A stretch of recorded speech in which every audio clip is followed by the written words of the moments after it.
বিএনপির জাতীয় নির্বাহী কমিটির সদস্য এবং নারায়ণগঞ্জ জেলা বিএনপির আহ্বায়ক অধ্যাপক মামুন মাহমুদ বলেছেন, নারীরাই একটি পরিবারের কর্তা, তাই নারীদের অর্থনৈতিকভাবে স্বাবলম্বী করতে বিএনপি বিশেষ পরিকল্পনা নিয়েছে। দলের ঘোষিত ৩১ দফার মধ্যে নারীদের জন্য রয়েছে বিশেষ একটি দফা। শনিবার বিকেলে সিদ্ধিরগঞ্জে অনুষ্ঠিত এক উঠান বৈঠকে তিনি একথা বলেন। নারীদের জন্য চালু করা হবে ফ্যামিলি কার্ড, যার মাধ্যমে তারা প্রতি মাসে আর্থিক সহায়তা পাবেন। বিস্তারিত দেখুন SH মুন্না খানের প্রতিবেদনে। নারায়ণগঞ্জের সিদ্ধিরগঞ্জে বিএনপির ৩১ দফা রাষ্ট্র কাঠামো সংস্কার কর্মসূচি প্রচারণার অংশ হিসেবে আয়োজিত উঠান বৈঠকে প্রধান অতিথির বক্তব্য রাখেন দলের জাতীয় নির্বাহী কমিটির সদস্য জেলা আহ্বায়ক অধ্যাপক মামুন মাহমুদ। তিনি বলেন, একটি পরিবারের মূল ভিত্তি হল নারী, তাই নারীদের অর্থনৈতিকভাবে শক্তিশালী করতেই বিএনপি তাদের জন্য আলাদা দফা রেখেছে। দলের ৩১ দফার মধ্যে এই দফার লক্ষ্য হল নারীদের জীবনমান উন্নয়ন ও পারিবারিক স্থিতিশীলতা বজায় রাখা। তিনি আরও জানান, নারীদের হাতে তুলে দেওয়া হবে ফ্যামিলি কার্ড, যার মাধ্যমে তারা প্রতি মাসে নির্দিষ্ট পরিমাণ আর্থিক সহায়তা পাবেন। এ কার্ডের সুবিধা পেতে যোগ্য পরিবারগুলোকে তালিকাভুক্ত করা হবে। অনুষ্ঠানে সভাপতিত্ব করেন নারায়ণগঞ্জ সিটি কর্পোরেশন ৭ নম্বর ওয়ার্ড বিএনপির সভাপতি ইঞ্জিনিয়ার মোশাররফ হোসেন এবং সার্বিক সহযোগিতা করেন যুবদলের সাবেক ভারপ্রাপ্ত সভাপতি দুলাল মিয়া।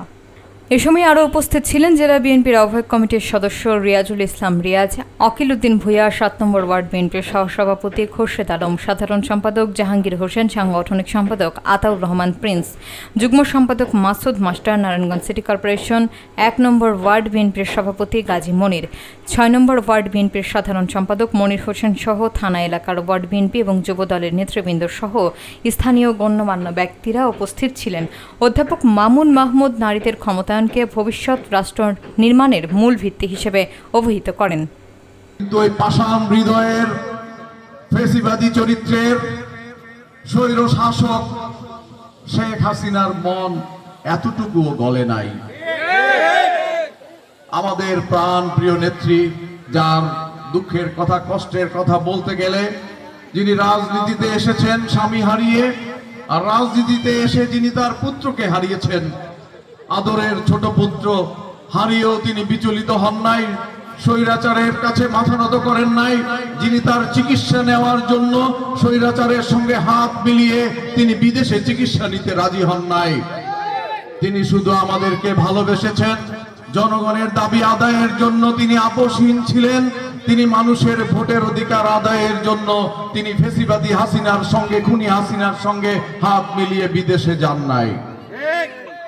সেরকম একজন মহিয়সী নারী যুগে যুগে জন্মায় না, শত শত বছরেও জন্মায় না, হয়তো হাজার বছরে একজন এরকম নারীর জন্ম হয়।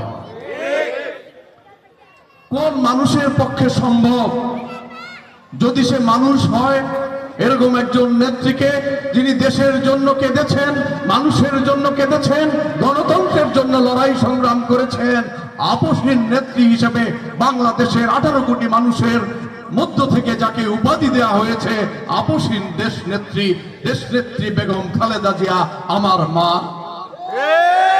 এইরকম একজন নেত্রীকে ওই পাষাণ হৃদয়ের হাসিনার পক্ষেই সম্ভব, ওই হাসিনার পক্ষেই সম্ভব গণতন্ত্র পুনরুদ্ধারের জন্য যখন ছাত্র জনতা রাজপথে নেমেছে, অকাতরে গুলি করে নিষ্ঠুর ভাবে, নির্মম ভাবে আমাদের ভাই, আমাদের বাচ্চাদেরকে হত্যা করেছে, এটি শুধু হাসিনার পক্ষেই সম্ভব।